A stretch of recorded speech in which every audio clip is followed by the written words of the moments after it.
Example 4, we're going to look at a different complex mapping. We're going to look at the cubing mapping, and we're going to revisit this circular arc that we saw before, but we're going to fill it in. So it's not going to be the full on. Oops, I need a less than or equal to. It's not going to be the sort of boundary circle. It's going to be the full on wedge. So if we were to graph this, we would have to go out to 2 and then 2. We would get our arc, but we actually get more than our arc. We get everything that is modulus less than or equal to 2. So we get equals 2, but we also get less than. Okay, so that's our S there. And our cubing function, what does a cubing function do geometrically? Well, it sort of runs around the circle. It runs circularly 3 times the normal rate. So we're going to triple our argument, and we're going to cube our modulus, just like the squaring function doubled the argument and squared the modulus. So if we were to compute the image of this guy, well, it's going to run, this is pi halves.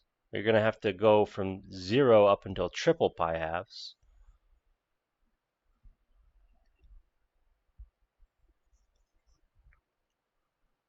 So Z and W planes. And I'm just going to mark 8, because 2 cubed is going to be 8. So we're going to have to, oh, let's not put it so far away. Just going to mark 8 here. Just going to mark 8 here. And then negative 8 there. And then negative 8 there.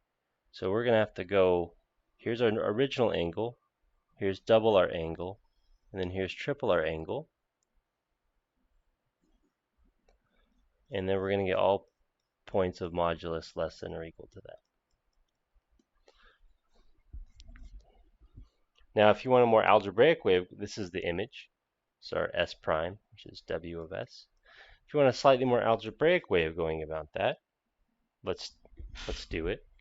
So if the modulus of Z is less than or equal to 2, then the modulus of Z cubed is less than or equal to 8. 2 cubed is 8. But the modulus of Z cubed we can put inside the modulus. So this tells us that the image of S is our points with modulus of Z cubed less than or equal to 8, or the modulus of W, rather, because W is Z cubed, is less than or equal to 8.